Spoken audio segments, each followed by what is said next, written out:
what's going on, everybody? Once again, back. It's the incredible Dale Valor's Inner Game podcast. And I'm excited for this one. Man, this one's going to be a banger. Some of the stuff that me and my trusted confidant, Shabam over here, was discussing, what we're going to talk about today. And this is right in my wheelhouse. This is one of my favorite topics in the world to talk about. I think for me personally, it's one of my specialties. So I'm always excited to talk about it. And now you're probably wondering what it is. We'll get to that in a second. If you're new to the podcast, welcome back. If you've been to every single one of these, welcome back. But if you're new and you don't know what inner game is, it's the relationship that you have with yourself. If the relationship with yourself suffers because you're not confident enough, you don't have enough self-esteem, self-sabotage, negative monologue going on in your head, all these different types of things, it makes you feel bad about yourself. How are your relationships going to be with others? They're going to suffer too. So that's what we're here for, is giving you some actionable things that you can go do to start raising up that confidence, start building that self-esteem, start having some action steps. So you're not in your head, what do I do next? What do I do next? So that's what we're here for. And that's what we're going to give you. So today, what we're going to be talking about is this.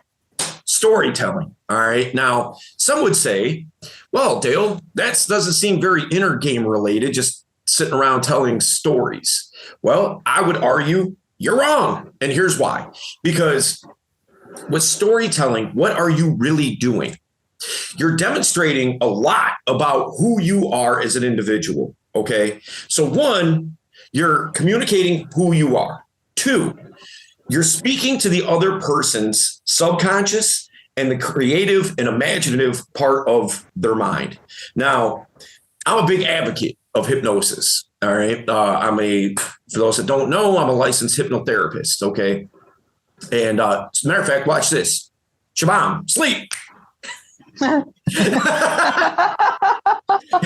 Actually, I should have just gone.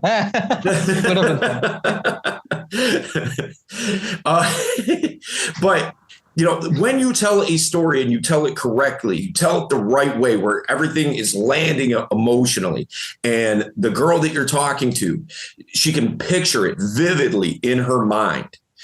That is hypnosis. All hypnosis really is a focus of attention, right?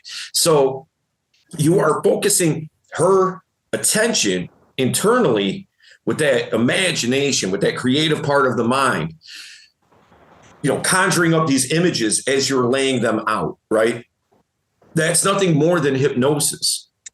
It's you communicating who you are to who they are. And that's all inner game, man, because if you don't, if you don't like who you are, your stories aren't going to be as good. But if you work on your storytelling ability, you'll feel more comfortable and confident doing so, and you'll feel a little bit better about yourself. You see how that works? Okay, so storytelling, look, it's crazy. Like, if you look over the course of time, telling a story is multi-trillion-dollar business. It's probably, you probably can't even calculate how much money has been generated all around storytelling. Think about it, right? I mean, you have the obvious, right? The movie industry. Okay. Yeah. How much money has the movie industry generated since movies really became a thing like 100 years ago? If you add up all the movies and what they grossed, it's mind-boggling. And that's just one aspect or one industry. You know what I mean? Like, you have TV, right? You have theater. You have literature. You have TV commercials. A lot of TV commercials are nothing more than 10, 15, 20-second stories. You have, YouTube, for example, a lot of videos is nothing more than storytelling, really, when you boil it down. Religions are all predicated on a story. You know what I mean? what porn? You know what I mean? Like quick little story about like, oh, I'm here to deliver the pizza. And Yeah, like, he delivered something. Right. No, but like even advertisers, or even like just like, anything. Most ads, or even let's say a website or like anything, it's telling a story. Like that's kind of the whole goal. You're telling a story, just the mediums are different, but essentially you're telling a story of why, like, you are a product, like what's your product and why you need it, sort of thing. But regardless of the industry. So exactly. And storytelling is one of the first, ways of communicating, to other people, like if we're going back thousands and thousands of years, right? Like that's how you passed on what your, the history of your tribe or your people or whatever, like was all on telling stories, like even cavemen, like if this was a wall of a cave somewhere in the Middle East somewhere, there might be some guys with a spear chasing a buffalo, or I don't know if there's buffalo in the Middle East, but a goat, I don't know, whatever it's trying to kill, but that is a story. That's like the first cartoon, you know what I mean? So like, here's these guys hunting this thing, kind of a lame story, but still, story nonetheless. Yeah. So, so look, it's ingrained in us. It's hardwired in to be receptive to storytelling and start building narratives based on the stories that you're being told. So it would suit you and do you well to know how to tell a story, like the right way to do it. Now, anybody can list off a bunch of random facts, like I said, not random, but a bunch of facts in a sequence of events. You know what I mean? Like very linear. This happened, this happened, this happened, this happened, the end. Right? Anybody can do that, but nobody pays attention to that. See, when you tell a well-crafted, well-told story, what you're essentially doing is you're forcing her to kind of be there in a way. Now, say you did something 3 years ago, this time that you went and did this crazy thing, and there was this crazy guy, and whatever, whatever happened in that story, right? So as you're being told that, or as you're telling that, I mean to say, she is forced to imagine what happened, and it's the next best thing to being there, because obviously she can't be there, right? It already happened. You know what I mean? Like she can't travel back in time and check it out. But what she can do is based off of her experiences and based off of the emotions that she felt in those previous experiences. Now she gets it. Now she's piecing it together in her mind. One of the ways I like to put it is like this. If, you're watching, we'll just say you're watching a TV show, a series, and this series has gone on for 8 years, so it's been on for a while, and you've been following this, and you're well invested into this TV show. Well, maybe that there's a certain character on that show that you see yourself in them, or you just connect with this. That resonates. Yeah. You just resonate with this particular character. And we'll say that this character meets a tragic death. All right. Yeah, here he is, next to a cliff, and somebody pushes him off the cliff. Okay.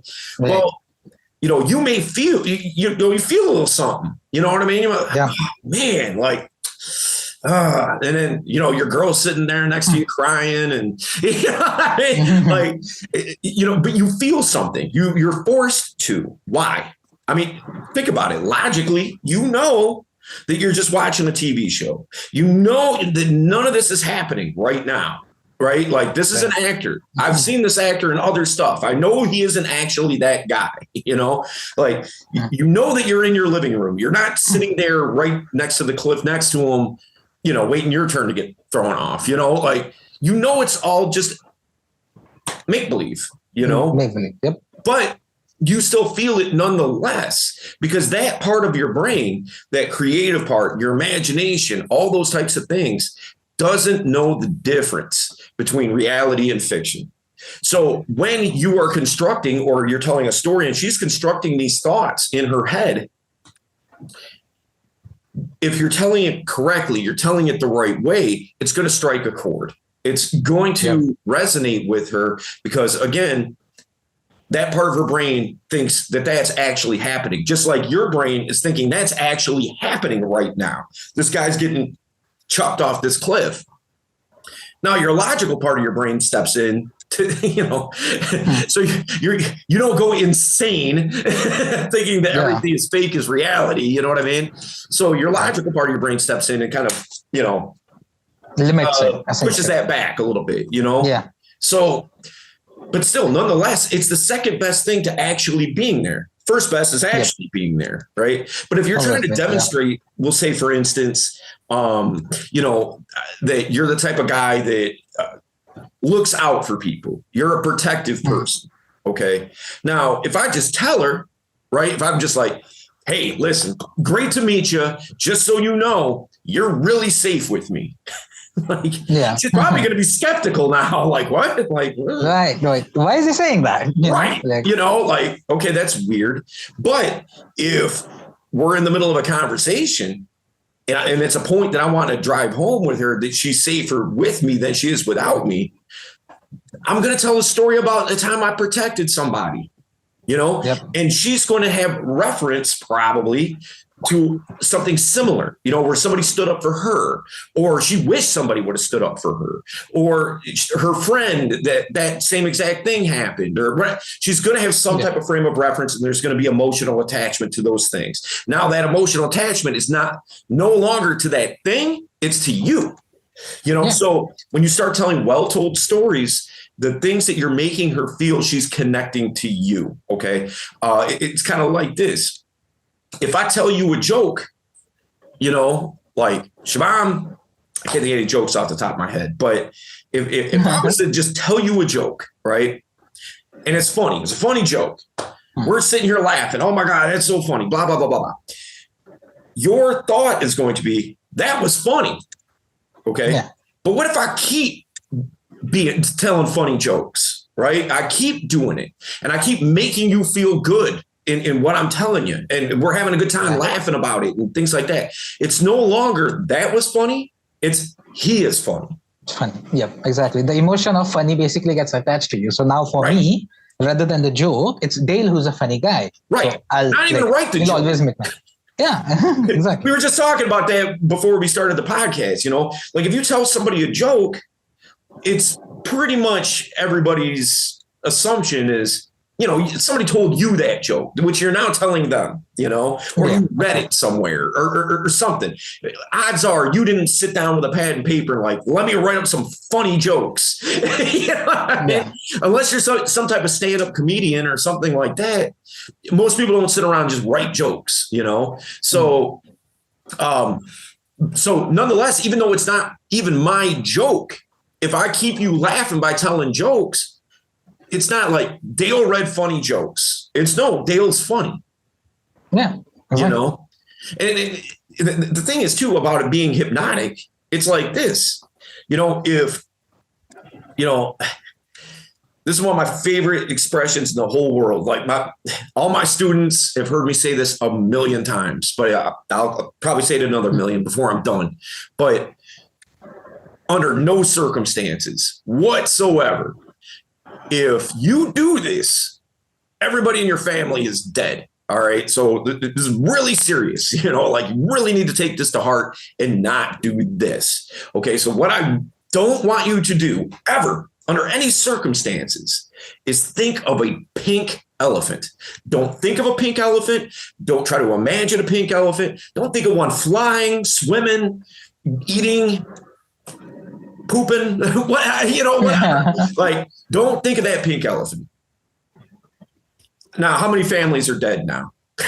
Yeah, exactly. Because you can't unring a bell. You know what I'm saying? Like once what you say is out there, you're forced to imagine it. You don't have any other choice. But the thing is that you're basically giving people the building blocks to build a narrative about you. If I'm going to give the building blocks, I'm also going to want to give the blueprint. And if I'm going to give the blueprint and the building blocks, I want it to be to my specifications. I want it to be done the way that I want to do it, as opposed to letting them kind of do it on their own. So I'm going to be as descriptive as possible. I'm going to be as informative as I can in an entertaining way. Okay. Not just like a bunch of facts and figures, but I'm going to lay it out so is that she can understand it from all her different senses. And build that narrative, right? So, yeah, man. I mean, look, I tell people like this all the time. You want to have in the holster, ready to go at a moment's notice, at least bare minimum 3 good stories, Yeah. But you really should have more like 5 or 6, Yeah. But 3 is a good start, to have those ready to go. You know how to tell it. You know exactly where the jokes should go, much like a stand-up comedian refines his act, like what a lot of people don't know about stand-up comedians, like, big stand-up comedians, they put out Dave Chappelle, Chris Rock, guys like this, Joe Rogan, guys who are big name comedians. What they'll do is they will say, for instance, Dave Chappelle knows that he has a comedy special. And here's the thing about storytelling. Everyone's going to wonder why I'm laughing at that, but that's okay. We know it's an inside thing. Yeah. So, all right. So here's the deal. How does one tell a well-told story? Right? Like, yeah, it's cool to know that you should tell one, but it's not so helpful if you don't know how to do it, right?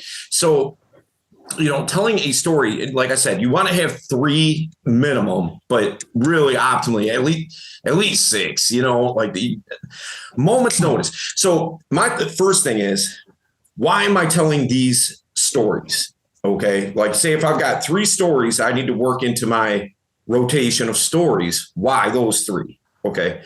Well, take a look at the times that you've told a story about something that's happened to you on multiple occasions. Maybe you told your parents, maybe you told your friends, maybe you told, whoever, but you've told this story on multiple occasions. Why? Because it's outside of the norm.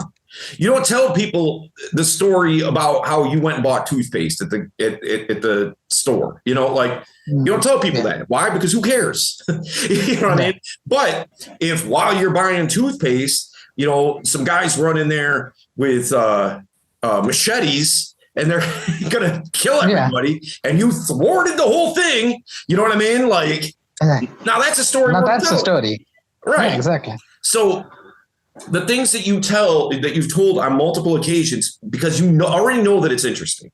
That's why you're telling it, right? So now what guys tend to do is, they tend to tell stories very factually, very linear. Okay, so we'll use that as an example. I went to the store.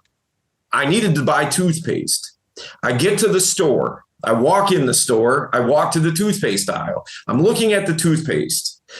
Guys run into the store with a machete. They all have a machete and they're yelling and screaming and they're going to start killing people. And so I leap into action. I subdue them. The cops show up and I got an award. The end. Right. So yeah, that's a story and cool things. Boring one though. Huh? Yeah, but it's a good story, but it sounds boring, because of the way you said it. Right. Exactly. So your stories, firstly, they need to have a theme. Like, why are you telling this story? What are you trying to communicate? Is it a story just to make somebody laugh because it's a funny story? Okay, that's cool. Yeah. But in my mind, I want to have stories that are going to communicate more about me. Than just a random thing that happened once. Like, I want my character. I want my values. I want my personality to come through, characteristics about myself to really show through in that story. Because why? Again, when she starts seeing it in her mind, it's the next best thing to her being there. Yeah. I can't demonstrate safety in person. And if I do, it's because something crazy is happening. You know what I mean? So I can't demonstrate that. But what I can do is talk about a time that I demonstrated that in a very compelling way, you know? So the next part of this is being able to actually tell the story. So you got the theme, you know what it is that you're trying to communicate, right? You know that it shouldn't be linear, or I mean, it can be linear, but not just a bunch of talking points, or what's the word? Not broad strokes. Bullet List. is what bullet points. Yeah. Yeah. Not just a list of bullet points, you know? So, one of the best ways, in a book that I highly recommend, and I don't have it sitting here in front of me, otherwise I'd show it, but Russell Brunson, the guy that created ClickFunnels. All right. He's got a bunch of different books out, and you wouldn't think that a book from like a CEO or something like that would be a good book on storytelling. But his book, Expert Secrets, he talks a lot in there about storytelling, and like he's studied it. You know, he cites all these different articles and he's studied this to a large degree. So is that when you're, basically branding yourself and marketing yourself to other people, you can tell a story about yourself that keeps them engaged. Right. And so that's part of his marketing strategy, is to being able to do that. And if you're out talking to people, man, you're marketing, right? You're selling you as a product. Yep, exactly. So a couple of things that you want to do inside of your story. First of all, every story, for the most part, there's obviously exceptions to the rule and all that kind of thing, but what you really want is a hero's journey. All right. So think about any story, for the most part, like Harry Potter, Star Wars, the Rocky movie series, all of these have very fundamental similarities in that you have the hero, which is you're the one telling the story. Hopefully you're the hero in your own stories, man. So you're the hero in the story, and you are tasked with doing something, right? So in the example of going to buy toothpaste, right? But that's your task at hand. That's what you have to go do. That's what needs to be accomplished, right? So now you need to have, obviously, something to go do, but you also need a couple other things. You need an adversary. You're the protagonist. Your adversary is the antagonist. Okay. There has to be something for you to overcome. Luke Skywalker had Darth Vader. Harry Potter's got Voldemort, right? Rocky's got Apollo Creed, or any other fighter. He's got to be fighting with that movie, But either way, there's something in his way needs to be out of the way in order for him to finish this journey, right? So in the story of going to get toothpaste, the antagonist is the guys with machetes, And now you also need a guide. Now the guide, by the way, let me take a step back. The adversary here, it doesn't have to be a person. It could be, your adversary could be your car broke down. You're overcoming a struggle of some sort. You know what I mean? Like, it doesn't have to be a person. It could just be an event. It could be whatever, but something that is keeping you from doing the thing that you're trying to do. Maybe the weather. I gotta go to the store, but the roads are icy. Weather sucks. Super cold outside. There's your adversary. Okay. So it doesn't have to be a person. The same applies to having a guide. That's the next thing you want. Like, again, Luke Skywalker had Obi-Wan Kenobi, right? Yeah. Harry Potter had Dumbledore or whatever. right? Yeah. Rocky had Mick, you know, like you need some type of guide. And the guy doesn't have to be a person either. Can be, but it doesn't have to be. Okay. So you need to have that in your story. Okay. Now, lastly, there has to be a bigger, because not only are you overcome, you know, you're on the hero's journey, you're accomplishing something, and you're overcoming whatever adversity, you know, the adversary that's in your way, right? Not only are you doing that, but you're finding out something about yourself that speaks to a bigger purpose. All right. Exactly. So again, Luke Skywalker. Oh, all right. Well, you know, we destroyed the Death Star. Mm-hmm. Guess I may as well be a Jedi. You know what I mean?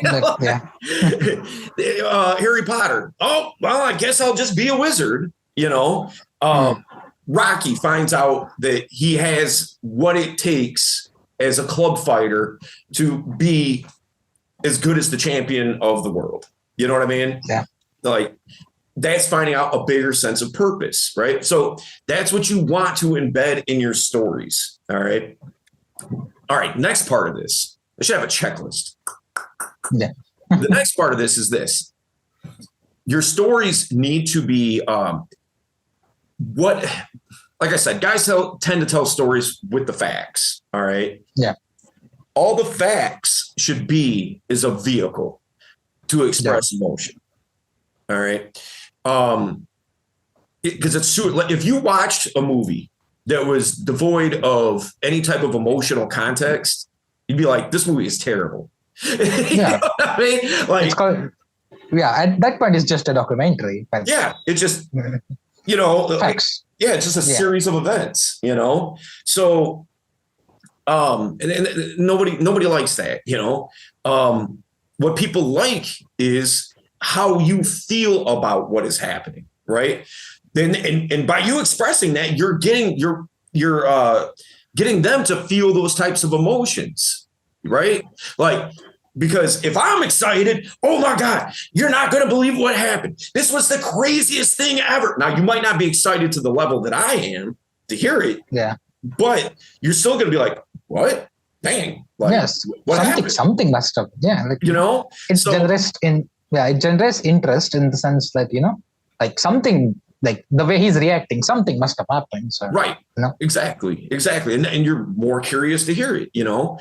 Yeah. So what you want to do is use those facts as a way to express emotion. All right. So like, this is generally how women tell stories. All right. Yeah. Because women want to connect. That's how women bond. More emotional. Sometimes is over emotions, you know? And so that's how she's going to connect with you if you tell a story the way that I'm telling you to tell it. Okay. So here's the deal. Imagine, okay, like, you know, we'll say I'm a girl and you're a girl, Shimon, right? And I'm telling you about going up to the gas station. All right. And I'm like, oh my God, you're not going to believe this. I just went up to the gas station. You know, I needed to stop in there because I was feeling a little bit hungry on my way to work. And so I stop at the gas station and I walk in the store and there's this guy in there. Right. And I'm already like, I'm running late for work. I'm already kind of on edge. I'm already a little bit nervous. You know, I woke up with a little bit of a headache and, you know, and now I'm in this gas station and here's this guy and he keeps looking at me all super creepy. And every time he looks over at me, it's like I could just feel. I wasn't even looking at him because I didn't want to give him any, you know, signs to come talk to me or anything. So I'm standing there like looking away from him. And it's like I could feel his eyes like in the back of my head, you know, like it was just glaring at me. And you know, he had like on the, like this big like overcoat and stuff. He just looked all disheveled and like just super creepy.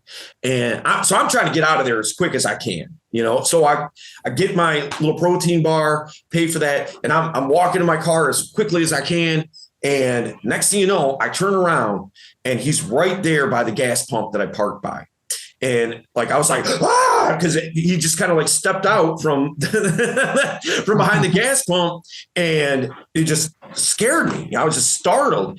And I was just so afraid that he was just going to like rob me or something. I was like in fight or flight, like I just didn't know what to do. And next thing you know, he opens up his coat and he puts his hand in all slow. And I'm like waiting for him to pull out a gun or something. And he pulls out a puppy. And it was like the cutest puppy of all time. And I was like, oh my God, this puppy is adorable. Okay, so end of story. All right. So here's the deal. Like now the way most guys would tell that story is, yeah, so I stopped at the gas station. There was this weird guy in the gas station. I go out to put gas in my car. He was standing by the pump and he pulled a puppy out of his coat. Exactly. That's literally how guys say it.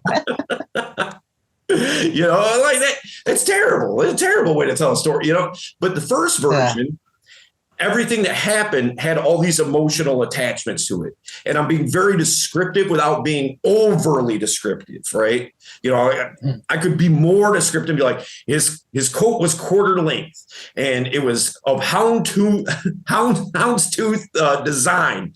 And I'm pretty sure that he got it from a vintage store, now it's getting to be a bit too much, you know what I mean? But at the same time, you want to be descriptive so as that the emotions can kind of come through. I wanted to establish this guy looks creepy, Yeah.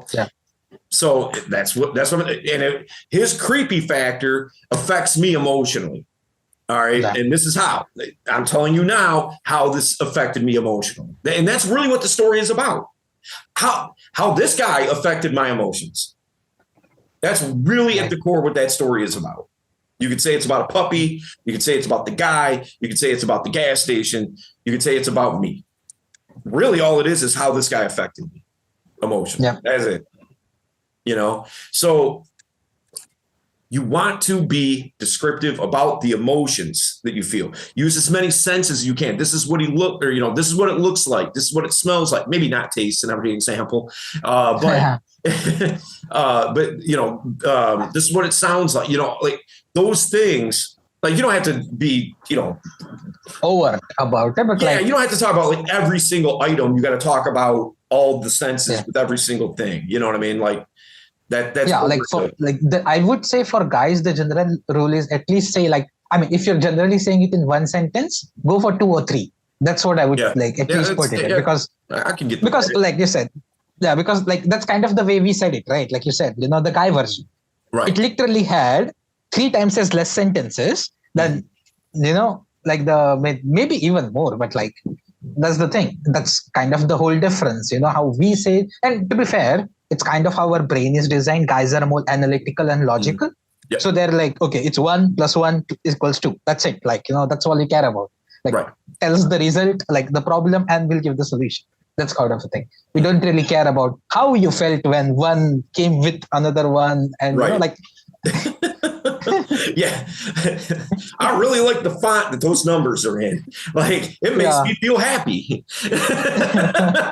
No, it's saying how I was really impressed how that one came with the other one and the plus stood in between. And you're like, okay.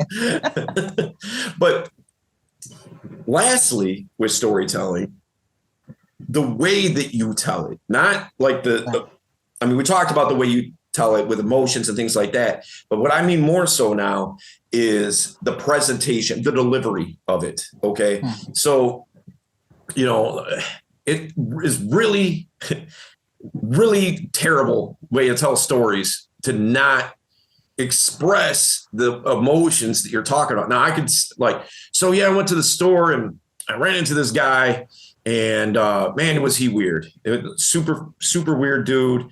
Was creeping me out. And, but whatever, I go out to leave the gas station, go to my car, and lo and behold, this guy had a puppy. Okay, so I'm kind of saying the same thing, right?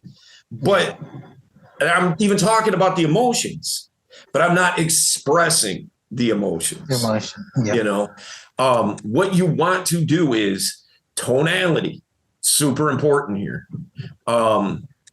You want to express, put more more emphasis on certain words and certain phrases, things like that. I was terrified. Okay. Oh my God.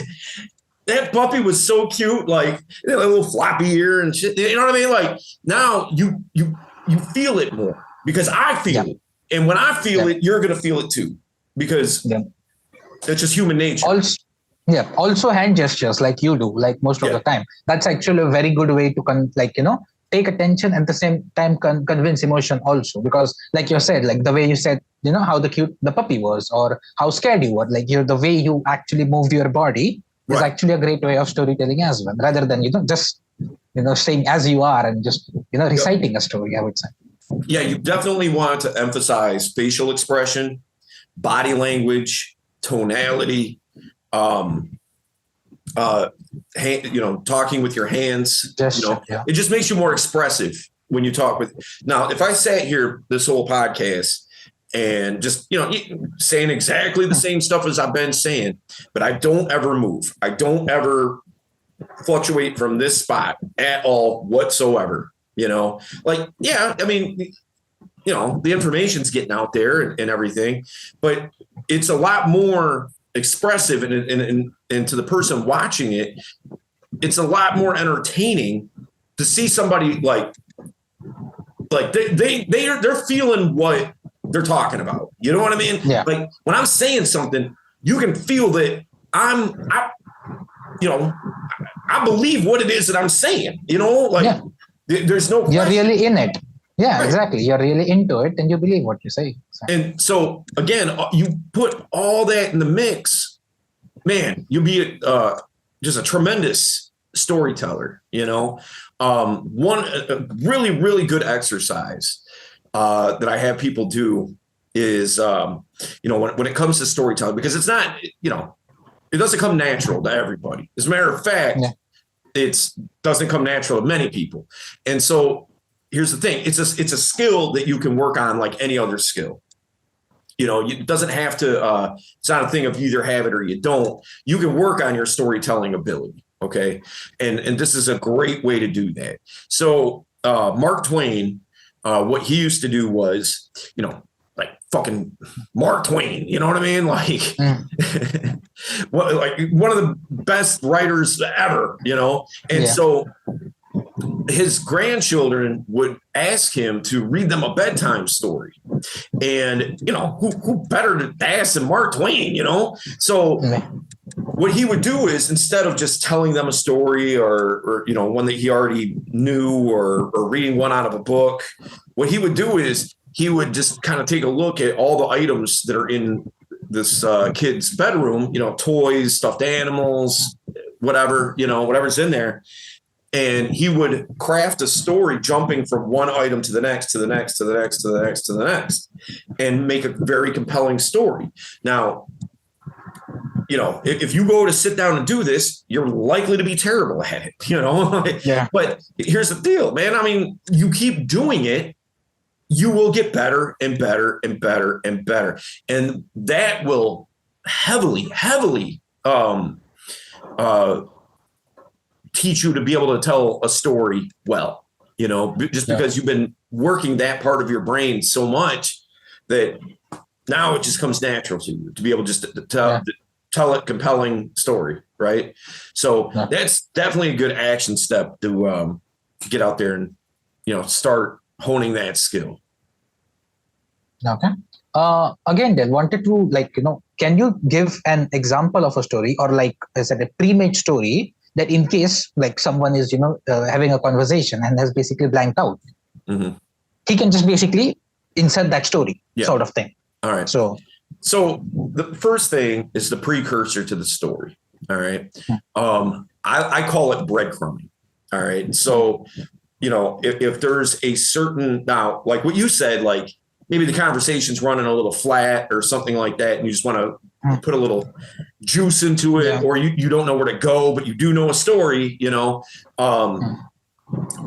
the thing is that you can do that, but it can come across like that you're just trying to tell this story, like, like you are twisting this person's arm to listen to your story. Like you have to tell them this, and you don't want to be that over eager about telling your story. It needs to flow in the conversation well, so as that it doesn't seem, like it's coming out of left field, it needs to be calibrated to what's going on.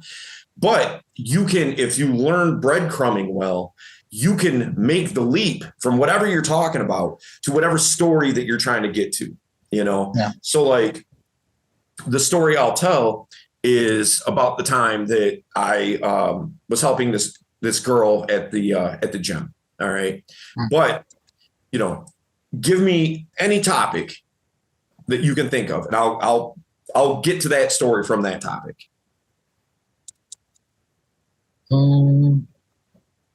Okay, bike riding. Okay, cool. All right, bet. So we'll say, you're a girl, I'm me, we're talking, and you're like, oh yeah, I like to go on the bike trail and go bike riding on Saturdays. It's good exercise. I like to get out there and do it. That's crazy. Like, how they always say, like, you never forget how to ride a bike. I hope that that's true, because next time I ride a bike, it will be the first time in a long time since I've actually ridden a bike. But I do ride them at the gym, though. They got the exercise bikes at the gym. And so I'll go in there and I'll utilize that from time to time. But my preference more so, though, is the treadmill.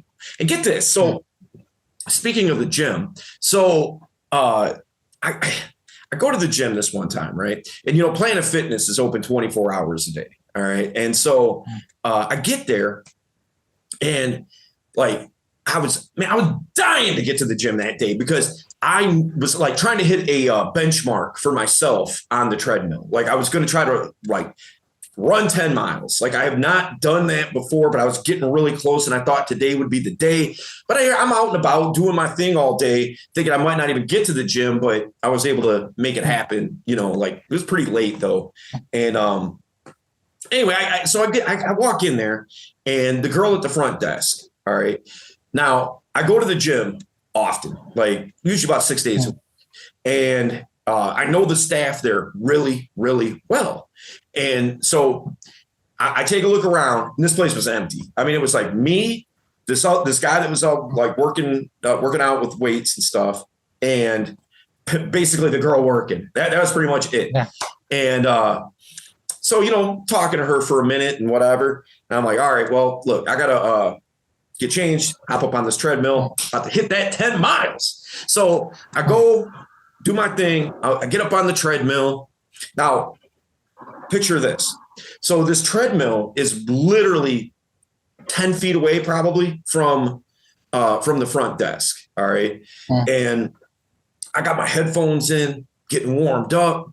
I'm watching Sports Center, and I'm trucking now. I'm doing my thing. Well, the way that where this treadmill is set up, I can look out across the expanse of the gym. Now, this guy that was working out with the weights, this dude was a monster. Like this guy looked like he needed to be like a professional wrestler or something. This dude was big, and I'm just kind of whatever, half paying attention to what he's doing, half watching the TV and things like that. Well, I see him walk up to one of the weight machines, and anytime that there's a machine broke, they always put like a big yellow sign on it, like, don't use this machine. It's going to be serviced. So it's right on the seat, right on the back of the seat. Now, this guy, I don't know how he missed this, but he did, because he sits down on that seat, boom, hits the floor. Like he gets up. This dude is hot, like he's pissed. And he comes stomping up to the front desk, and I'm watching all this play out. And I'm like, man, like, dude, like, how are you going to be mad at her when, like, there's a sign. There was a sign. Right. Yeah. He comes stomping up to the front desk. I'm watching this. He starts screaming at this girl, like screaming at her, I don't know what kind of roid rage was going on in this dude's head, but this guy was mad. And now this girl, she little nothing of a thing, like probably 19, like maybe 100 pounds, like just little bird arms, you know what I mean? Like she was tiny, maybe 5 feet tall, like little. And here you got this guy, he's 6'5", 275 pounds, looks like a fucking linebacker, and he's going in on her. And now I'm watching this and I could hear, this is how loud he was. I could hear him over my headphones, like they're plugged into my ears. You know what I mean? Like I could hear him over that. And so I'm watching this. She looks scared. I mean, real scared. And I start seeing a tear like well up and start coming down her face. And I was just like, God damn it. So I stopped the treadmill against better judgment. I walk over there and I'm just like, man, look, I'm like, what's the problem here? And he's like, who are you? And I'm like, don't worry about who I am. I'm just asking you, what's the problem? And he's like, are you a manager or something? And I'm like, doesn't matter. I'm like, listen, I know why you're over here because I saw the whole thing. Like, you do recognize that there's a sign saying that machine is broke. And what do you expect her to do about it? Like, she gonna walk over there and fix it real quick? It's not her job. Like, dude, like, if you have that big of a problem, why don't you just like email the corporate office or something like that, And now this guy, his full attention is on me, right? And he's just like, he just looked mad, And then I got to thinking, I'm like, shit, like I might have bit off more than I could chew here. So he goes, that was weird. Something outside, something out my window. There's like a huge like boom. But anyway, so so he says to me, he's like, well, I don't see how this is any of your business. And I was like, well, I'm making it my business. I was like, if you want, we could talk about this outside. And then I was just like, shut your goddamn mouth, Dale. Like, so outside as well, like, yeah, hospital, sure, why not? Right. So he walks outside and I follow him out the door. You know what I mean? And as I'm walking out, I turn to the girl at the front desk. I was like, call the cops now. And I see her pick up the phone and start calling the cops, And so we walk outside. We're right outside the door. And I was like, look, man, none of this is her fault. You owe her an apology. Like there's no reason for you to be aiming all this hostility to her, and he's like acting like he's getting, wanting to knuckle up and fight, and I was like, all right, man, check this out. So I'm not trying to fight you. And even if we do fight, like odds are you'll probably beat me, but will it be worth it? Because I'm taking something with me, I'll take a tooth or something. You know what I mean? Like, is that worth it to you? And then he was just pretty much like, oh, fuck it. And then he just ended up walking off and leaving. And I was like, woo! Will it touch there? So I walked back in. Now this girl comes from around the front desk. She gave me the biggest hug. Even with her little bird arms and just being tiny as she was, just the level of appreciation that somebody actually stood up for her. I've never felt somebody, like be that like grateful. You know what I mean? Like the level of gratitude that she had was just off the charts. You know what I mean? And, she was just like, thank you so much. Thank you. Thank you. Thank you.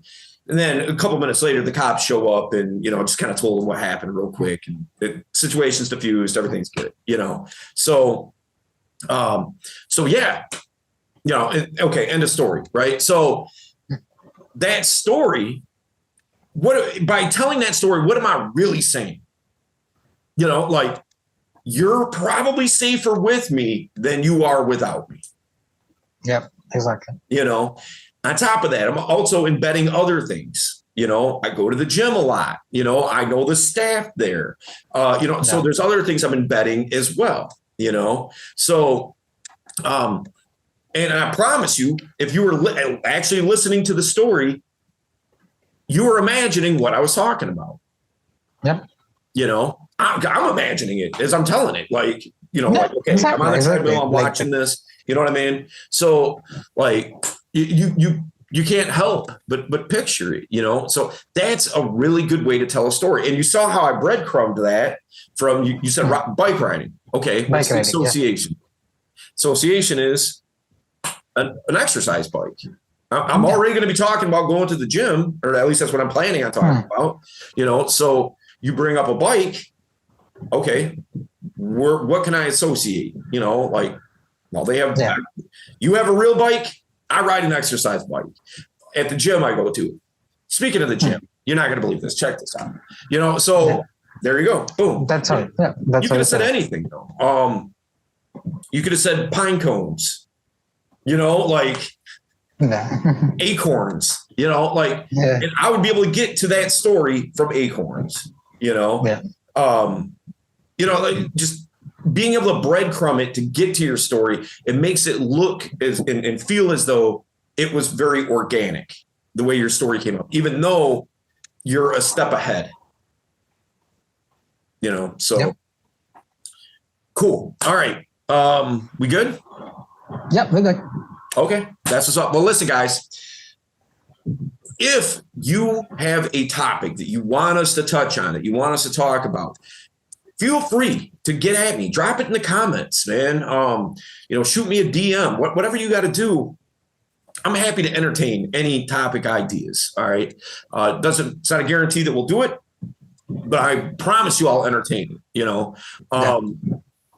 Second to that, subscribe to the channel, man. You know, like, it costs you nothing and it means a lot. You know, like, it's one of these things that you can do for something that you like, something that you support, and actually don't have to really contribute anything. You know what I mean? Yeah. And it still means something. It's not just an empty platitude or something like that. Like, it means a lot to, you know, subscribe and share it with people, and that you need to hear the information, things like that. It is so helpful. And yeah. Well, guys, we will see you in the next one. Peace. Cheers. Peace.